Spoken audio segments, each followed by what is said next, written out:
Hello everyone, gauge in success point में आपका स्वागत है। बच्चों, आज हम ट्वेल्थ अकाउंटेंसी का चैप्टर थर्ड करने जा रहे हैं। ये जो थर्ड चैप्टर है ये आपका अकाउंटेंसी की बी पार्ट बुक का है। चैप्टर का नाम है company accounts, redemption of debenture. तो स्टूडेंट, हमने इससे पहले वाले चैप्टर यानी कि सेकंड चैप्टर के अंदर स्टडी किया था कि जो डिबेंचर है उनको इशू कैसे किया जाता है, कंपनी इशू कैसे करती है, किस किस तरीके से करती है। और इस चैप्टर के अंदर हम स्टडी करेंगे कि जो डिबेंचर कंपनी ने इशू किए हैं वो डिबेंचर कंपनी पेमेंट कैसे करेगी। तो आपको थोड़ा सा समझा देती हूँ। मान लेते हैं ये हमारी है कंपनी, ठीक है, और ये जो है ये डिबेंचर होल्डर हैं यहाँ बहुत सारे, जिन्होंने कंपनी को क्या दे रखे हैं, अपनी पैसे दे रखी है। कंपनी ने इनको क्या दे रखा है, एक डिबेंचर सर्टिफिकेट दे रखा है जिस पे पूरी डिटेल लिखी हुई है कि कितने रुपए के डिबेंचर है, किस तारीख को रिडीम होने हैं और किस तारीख को ये सर्टिफिकेट है और किस ढंग कितना कितना इंटरेस्ट कंपनी जो है डिबेंचर होल्डर को देगी। तो मान लेते हैं ये जो सर्टिफिकेट में 5 ईयर की कंडीशन लिखी हुई है और डिबेंचर कितने रुपए के हैं, 5 लाख रुपीस के डिबेंचर है। तो अब जब ये 5 ईयर कंप्लीट हो गया तो कंपनी क्या करेगी, इनके ये जो डिबेंचर का पैसे इन्होंने दे रखे थे 5 लाख रुपए, ठीक है। अब कंपनी के पास ये पैसे तो आए हुए हैं, कंपनी इस सर्टिफिकेट के अकॉर्डिंग, इस टर्म एंड कंडीशन के अकॉर्डिंग इनको क्या देती है, इंटरेस्ट देती है हर 6 महीने के बाद। अब जैसे ही 5 ईयर कंप्लीट होते हैं तो कंपनी क्या करेगी, इनकी पेमेंट करेगी। क्या करेगी, इनकी पेमेंट करेगी। कितने लाख रुपए की, 5 लाख रुपीस की पेमेंट करेगी। अब पेमेंट करने के भी देखो हम इस चैप्टर के अंदर पढ़ेंगे कि पेमेंट करने के कौन कौन से मेथड है और कंपनी ये इतनी बड़ी अमाउंट को पेमेंट करने के लिए जो फंड है वो कहाँ से अरेंज करेगी। तो इन सब बातों के बारे में इस चैप्टर के अंदर हम स्टडी करेंगे, कुछ प्रैक्टिकल सम भी हम करेंगे। तो इस तरह से कंपनी क्या करेगी, इसमें जो है डिवेंचर जितने भी कंपनी ने इशू कर रखी है उनका फंड जो है वापस लौटाएगी। रिडम्पशन का मतलब होता है ऋण पत्रों का शोधन। शोधन मतलब उनका वापस भुगतान कर देना, यानी कि कंपनी ने किसी से उधार ले रखे हैं, वो ऋण पत्र क्या है, एक टाइप का लोन ही होता है। तो कंपनी अब फाइनली इसको क्या करेगी, ऋणों को वापस कर देगी और उसी को ही कहा जाता है रिडम्पशन ऑफ डिवेंचर। तो इसके चैप्टर के नाम से आपको कुछ आइडिया लग गया होगा कि कंपनी अकाउंट्स, इसके अंदर हम कौन से अकाउंट बनाएंगे, कंपनी के वो अकाउंट बनाएंगे जिसमें डिबेंचर को कंपनी रिडीम करेगी। तो उससे रिलेटेड जो अकाउंट होंगे वो हम इसके अंदर बनाएंगे। तो आज का हमारा जो है लर्निंग ऑब्जेक्टिव, आज हमारा फर्स्ट ही लेक्चर इस चैप्टर का, तो आज का लर्निंग ऑब्जेक्टिव हमारा रहेगा या आज का टॉपिक है वो हमारा रहेगा meaning of redemption of debenture, ऋण पत्रों के शोधन का अर्थ। और सेकंड है source of finance for redemption of debenture. ये बहुत ही इंपॉर्टेंट पॉइंट होते हैं कंपनी के लिए कि कंपनी जो भी डिबेंचर रिडीम कर रही है, जिनका कंपनी वापस भुगतान कर रही है, उनके लिए सोर्स जो वित्तीय साधन है वो कहाँ से कंपनी कलेक्ट करेगी या कंपनी किस तरीके से फंड जो है अपनी सोर्सेस में लेकर कंपनी पे करेगी। तो इसके बारे में स्टडी करेंगे। अब देखो ये जो सोर्सेज है ये 3 टाइप के सोर्सेज होते हैं जिनको हम इस लेक्चर के अंदर स्टडी करेंगे। कौन से सोर्सेज है, मान लेते हैं कंपनी को 5 लाख रुपीस पे करना है, ठीक है, इतना पे करना है। तो कंपनी के पास पहली कंडीशन है कि कंपनी जो है proceed of fresh issue of share and debenture, नए अंश और ऋण पत्र कंपनी इशू कर लेगी और इन नए अंश और ऋण पत्रों को इशू करेगी, इनकी पूंजी आएगी, इनकी पूंजी से कंपनी ये 5 लाख रुपए पेमेंट कर सकती है। पहला तरीका तो ये है। सेकंड जो तरीका है वो है ऋण पत्रों का पूंजी में से शोधन, redemption of debenture out of capital. इसमें क्या करेगी कंपनी, ना प्रॉफिट को टच करेगी, ना कोई अंश और ऋण पत्र इशू करेगी। कंपनी की जो कैपिटल है, कंपनी अपनी कैपिटल में से पैसे निकालकर इनको पेमेंट कर देगी। थर्ड जो तरीका है, ये जो तरीका है वेरी वेरी इंपॉर्टेंट इसको हम कह सकते हैं, क्योंकि ये 4 टाइप के क्वेश्चन में अलग से भी आ जाता है, 8 मार्क्स के क्वेश्चन में भी आता है।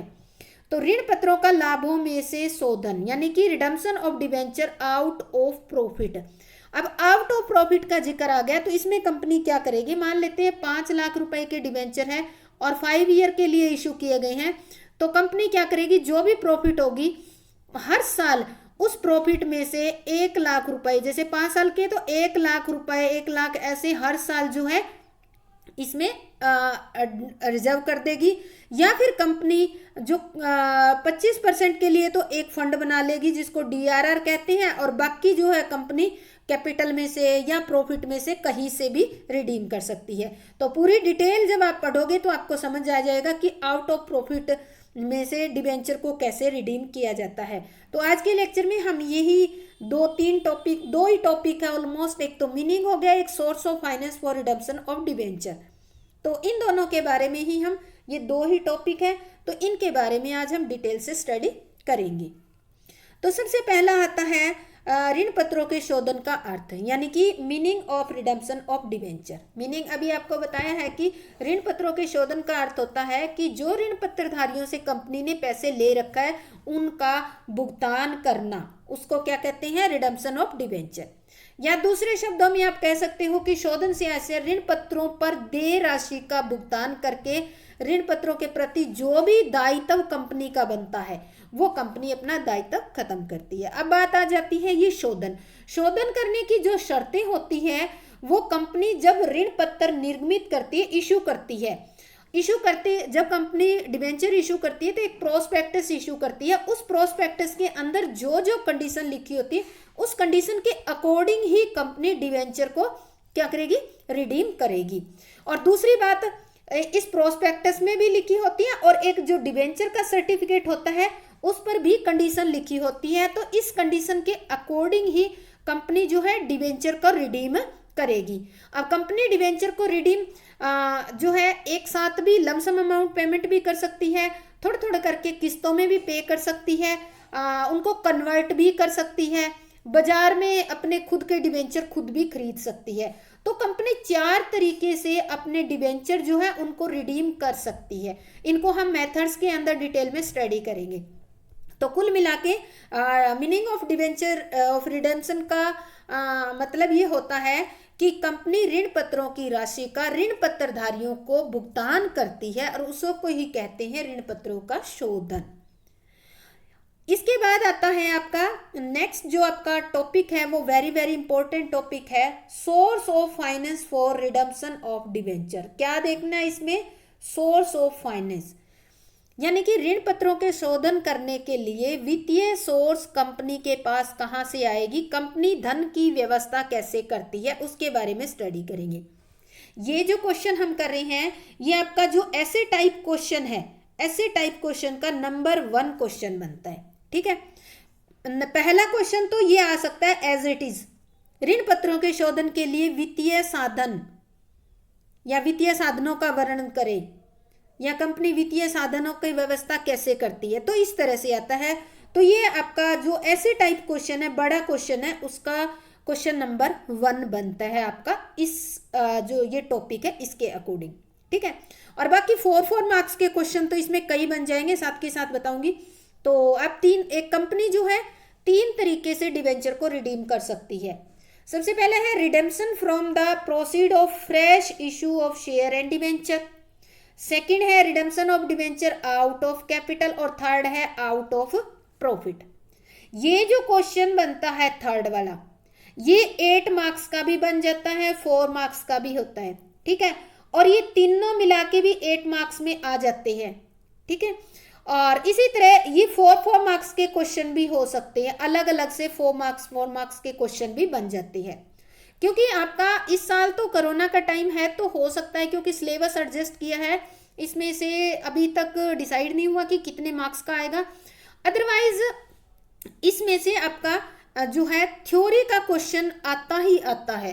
तो इसलिए मैं आपको राय दूंगी कि इस चैप्टर की थ्योरी आपको वर्ड टू वर्ड अच्छी तरह से लर्न कर लेनी है, क्योंकि इसकी थ्योरी का क्वेश्चन इस साल हो, 2021 का हो, मार्च 2021 में हो, 22 में हो, आगे के ईयर में हो, तो 21 तक, आज की तारीख तक तो ये कंफर्म है कि इस चैप्टर का 8 नंबर का बड़ा क्वेश्चन, और वो भी थ्योरी का आएगा ही आएगा।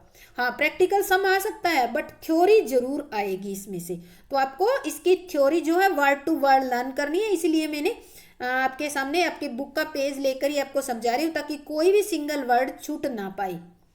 तो हम इसको डिटेल से करेंगे। सबसे पहला है नए अंशों एवं ऋण पत्रों के निर्गमन से प्राप्त धन में से शोधन। Redemption of debenture, proceed of fresh issue of share और डिवेंचर। क्या है? Fresh issue. तो इसमें क्या करती है कंपनी? जब कंपनी को ऋण पत्रों का शोधन करने के लिए धन की जरूरत होती है, तो कंपनी उस समय, जिस साल कंपनी को ये डिवेंचर रिडीम करने होते हैं, उस समय कंपनी नए समता अंश या पूर्वाधिकार अंश या ऋण पत्र, तीनों में से कोई भी इशू कर लेती है। ठीक है, नए इशू कर लेगी, और कंपनी इनके निर्गमन से जो राशि प्राप्त होगी, कंपनी के पास जो अमाउंट आएगी, उस अमाउंट से कंपनी जो है क्या करेगी? ऋण पत्रों का शोधन कर देगी। इसका प्रभाव क्या पड़ेगा? इसका प्रभाव ये पड़ेगा कि कंपनी पर, कंपनी की जो वित्तीय स्थिति पर है उस पर कोई भी नेगेटिव प्रभाव नहीं आएगा, कोई भी प्रतिकूल प्रभाव नहीं आएगा, क्योंकि कंपनी को जितनी पेमेंट करनी थी कंपनी ने उतने नए इशू कर लिए, चाहे वो शेयर इशू किए चाहे वो डिवेंचर, और उनसे जो अमाउंट प्राप्त हुई है उससे कंपनी ने पेमेंट कर दी है। नेक्स्ट जो मेथड है वो है redemption of debenture out of capital. ये ध्यान से आपको करना है। ठीक है, क्यों करना है इसको? क्योंकि देखो, कैपिटल में से जब रिडम्पशन की बात आ जाती है तो इससे बिजनेस की कैपिटल कम हो जाती है। बट क्या करें, ये मेथड दे रखा है, हो सकता है कोई कंपनी यूज भी करती हो इसको। तो जब ऋण पत्र के शोधन के लिए लाभों का प्रयोग नहीं किया जाता, ये मेथड कब यूज किया जाता है? जब प्रॉफिट यूज नहीं किए जाते। तब जब प्रॉफिट यूज नहीं किए जाएंगे तो कंपनी के पास एक ही ऑप्शन होएगा कि वो पूंजी में से ऋण पत्रों का शोधन करें, और ऐसी दशा में लाभों की किसी भी राशि को, क्योंकि जब कैपिटल में से ही डिवेंचर को रिडीम कर रही है, तो जो प्रॉफिट है वो कभी भी कंपनी डीआरआर में, यानी डिवेंचर रिडम्पशन रिजर्व, इसकी शॉर्टकट फॉर्म ये है, डीआरआर बोला जाता है इसको। इसकी फुल फॉर्म याद कर लेना, आगे बहुत आएगा। हम डिवेंचर रिडम्पशन रिजर्व वर्ड नहीं बोलेंगे इतना लंबा, हम डीआरआर वर्ड इसके लिए यूज करेंगे। तो जब कंपनी कैपिटल में से इसको डिवेंचर को रिडीम कर रही है, तो कंपनी को डीआरआर बनाने की जरूरत ही नहीं पड़ेगी, यानी कि कंपनी को ऋण पत्रों के भुगतान के लिए किसी भी टाइप का कोई रिजर्व नहीं बनाना। ठीक है, बट अब देखो एक नोट है, ये ध्यान से देखना आपको, इसमें क्या कह रखा है।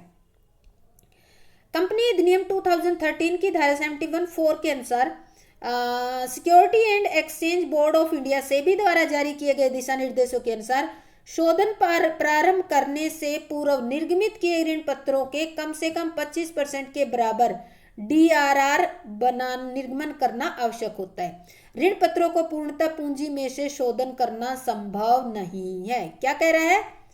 हाँ, आपके लिए क्या करना होगा, ये इस पॉइंट के अकॉर्डिंग, ये जो पॉइंट दे रहे हैं ना कैपिटल, इन्होंने कह तो दिया कि इसको कैपिटल में से करना है, बट ये आज के टाइम में मुझे नहीं लगता कि कोई कंपनी लागू कर रही होगी, क्योंकि कंडीशन ये दे रखी है। सेबी ने 25% की कंडीशन दे दी।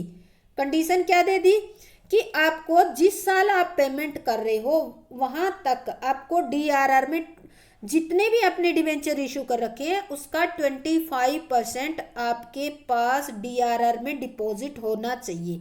और डीआरआर में डिपॉजिट आप कहां से करोगे? प्रॉफिट में से डिपॉजिट करोगे। तो यही कह रहे हैं कि ऋण पत्रों का पूंजी में से शोधन करना संभव नहीं है। ठीक है, तो ये जो पॉइंट है, ये पॉइंट कहां इससे रिलेटेड कनेक्ट हो जाता है। अब 25% तो आपका डीआरआर में आपको करना है, बाकी बच गया 75%। हाँ, 75% जो है आप कैपिटल में से कर सकते हो, 25% तो आपको डीआरआर बनाना पड़ेगा। नेक्स्ट आता है वेरी वेरी इंपॉर्टेंट मेथड जो है, या सोर्स कह सकती हो, redemption of debenture out of profit. इसको ध्यान से करना है। लाभों में से शोधन का अर्थ है कि निर्मित किए गए ऋण पत्रों की राशि के बराबर, ऋण पत्रों की राशि के बराबर जो 100% राशि है उसका लाभ हानि विवरण के अधिक है। Surplus of statement of profit and loss account से एक नए खोले गए account debenture redemption reserve DRR account में हस्तांतरित किया जाता है। इसे लाभों में से शोधन इसलिए कहा जाता है क्योंकि जो ऋण पत्र शोधन संचय डीआरआर है उसमें लाभ हस्तांतरित करने से आपका जो प्रॉफिट होता है वो कम हो जाता है। मान लेते हैं कंपनी को प्रॉफिट कितना हुआ, हम एग्जांपल ले लेते हैं, कंपनी को प्रॉफिट हुआ 100, ठीक है। कंपनी ने इसमें से क्या किया, डीआरआर में कितना ट्रांसफर कर दिया प्रॉफिट, 25%। बाकी प्रॉफिट कितना बचा, 75%। तो कंपनी अब जो है डिविडेंड कितना बना डिवाइड करेगी, 75 रुपीज डिविडेंड डिवाइड करेगी और 25% कहाँ चला गया, डीआरआर के अंदर जो है डिपॉजिट हो गया है। तो अगर ये डीआरआर नहीं होता तो कंपनी डिविडेंड कितना देती, 100 रुपीज जो है 100 का 100 जो है डिविडेंड देती। बट डीआरआर में आप क्या करोगे, हर साल 25% या जितने भी आपके डिवेंचर उसका मिनिमम 25% तो आपको डीआरआर में ट्रांसफर करना ही होगा जब आप रिडीम करोगे उससे पहले। तो इससे क्या होगा, इसका अर्थ यह है कि ऋण पत्र शोधन संचय में हस्तांतरित किए गए लाभ लाभांश वितरण के लिए उपलब्ध न होकर ऋण पत्र शोधन संचय के लिए प्रयोग होंगे। यानी कि जो डीआरआर में जो भी अमाउंट 25% होगी, और ये 25% किसका लेना है, मान लेते हैं कंपनी जो है इसने 10 लाख के डिवेंचर इशू कर रखे, डिवेंचर कितने हैं, 10 लाख के, तो 10 लाख का 25% कितना होगा, 2.5 लाख रुपए आपको डीआरआर में डालने जरूरी है, 25%, ठीक है। तो ये जो 2.5 लाख रुपए ये 25% है, कंपनी इसको जो है डिविडेंड डिवाइड करने के लिए यूज नहीं कर सकती। और इस प्रकार कंपनी को क्या फायदा होगा, जब कंपनी रिडीम करेगी डिवेंचर को, शोधन से कंपनी के मौजूदा यानी कि जो लिक्विड रिसोर्सेज है कंपनी के प्रेजेंट में, जिस टाइम कंपनी डिवेंचर को रिडीम कर रही है तो उन पर कोई विपरीत प्रभाव नहीं पड़ेगा, क्योंकि कंपनी के पास ऑलरेडी डीआरआर है, कंपनी उसमें से निकाल कर पेमेंट कर देगी। तो इसको कहा जाता है आउट ऑफ प्रॉफिट। पर इसको ध्यान रखना है क्योंकि ये पॉइंट इतना सा ही खत्म नहीं हो गया। हाँ, अगर आपका 2 मार्क्स का क्वेश्चन आए तो आपको इतना ही लिखना है, ठीक है।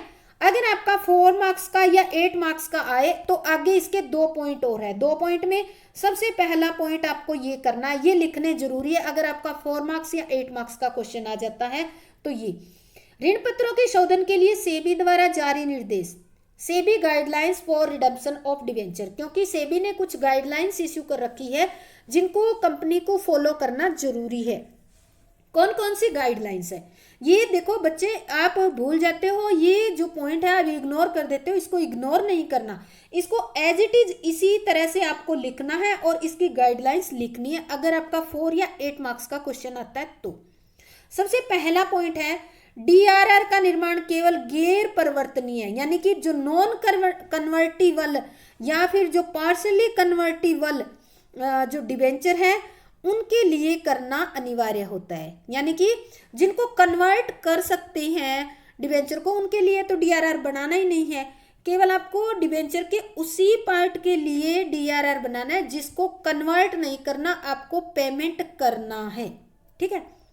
सेकंड है, शोधन प्रारंभ करने से पूर्व, और ये कब तक बन जाना चाहिए, जब आप रिडीम करने का टाइम आता है उससे पहले कम से कम कितना बोला है, मिनिमम, मैक्सिमम तो आप कितना भी कर सकते हो, जैसे 10 लाख के डिवेंचर, मैक्सिमम तो आप 10 लाख भी कर सकते हो, बट आपको मिनिमम 25% तो डीआरआर डिवेंचर रिडम्पशन रिजर्व बनाना। ये क्या होता है, एक अलग अकाउंट बना लेती है कंपनी और इसमें कंपनी का जो प्रॉफिट होता है हर साल का, उस प्रॉफिट में से ट्रांसफर करती रहती है ताकि उस अकाउंट में यानी कि डीआरआर अकाउंट में रिडम्पशन के टाइम तक इतनी पूंजी इकट्ठी हो जाए ताकि उस पूंजी को उस अकाउंट में से निकाल कर आसानी से पे कर सके डिवेंचर को।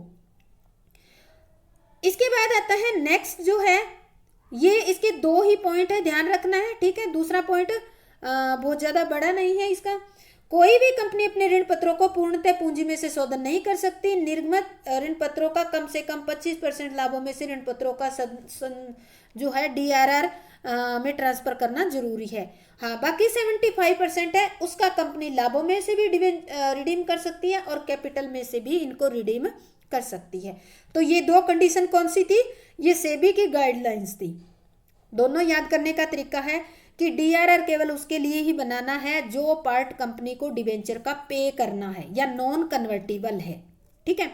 दूसरा, जो रिडम्पशन का टाइम आता है या डेट आती है, उससे पहले कंपनी को मिनिमम 25% रिडम्पशन DRR में प्रॉफिट ट्रांसफर करना जरूरी है।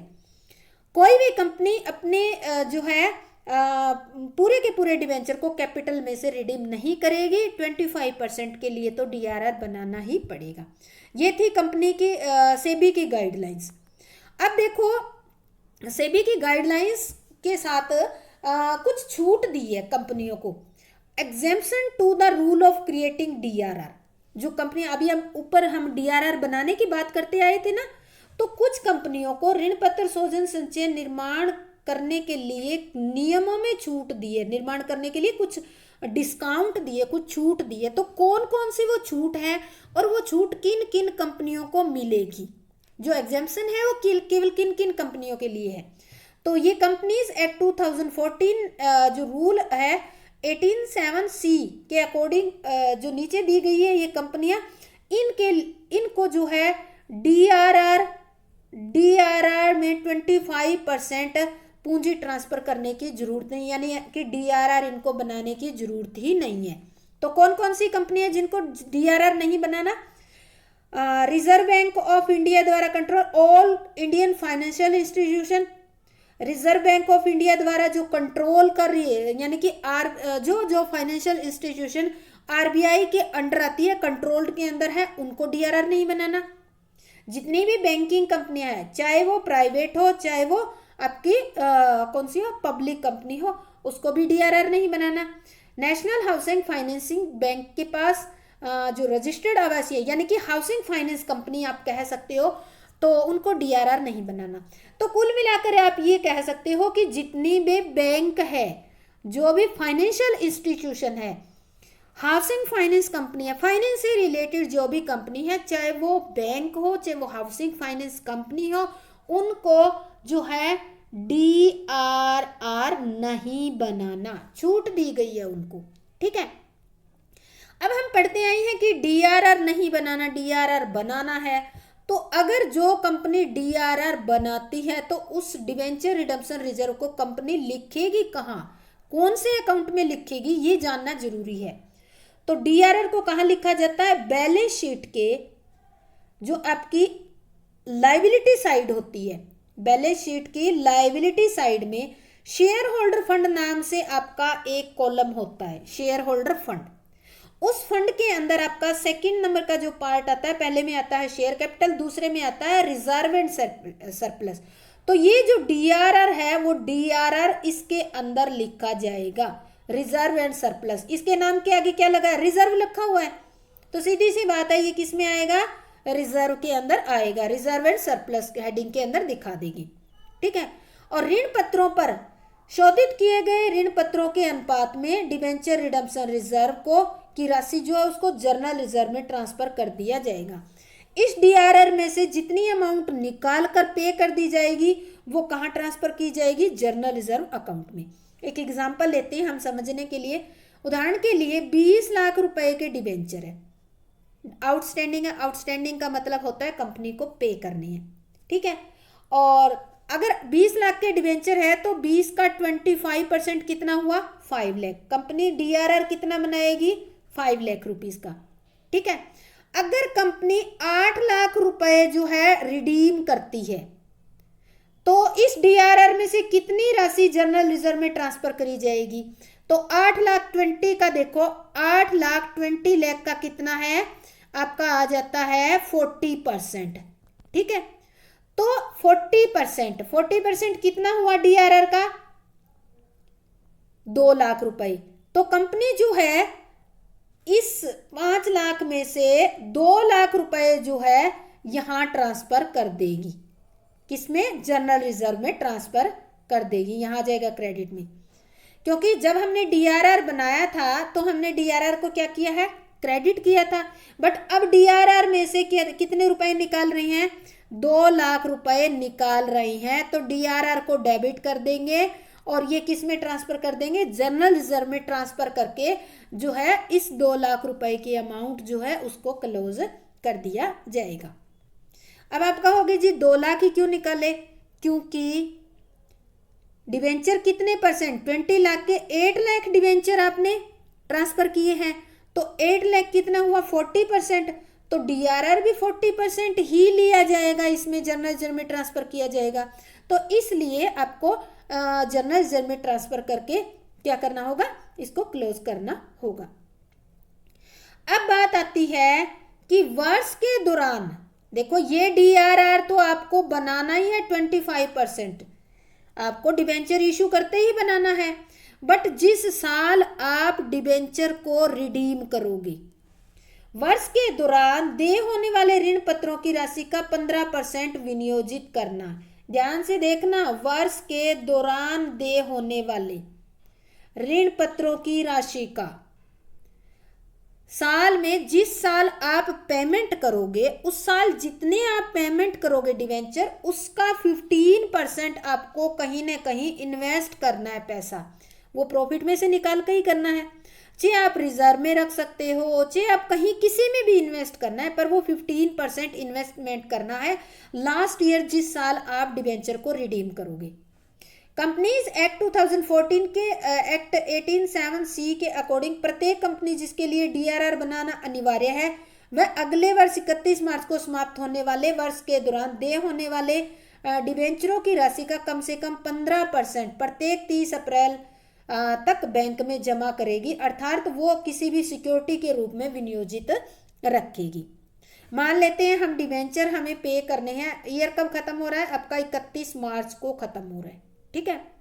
और हमें 31 मार्च जो है 31 मार्च 2020 को डिबेंचर पे करना है। ये ईयर स्टार्ट कब हुआ?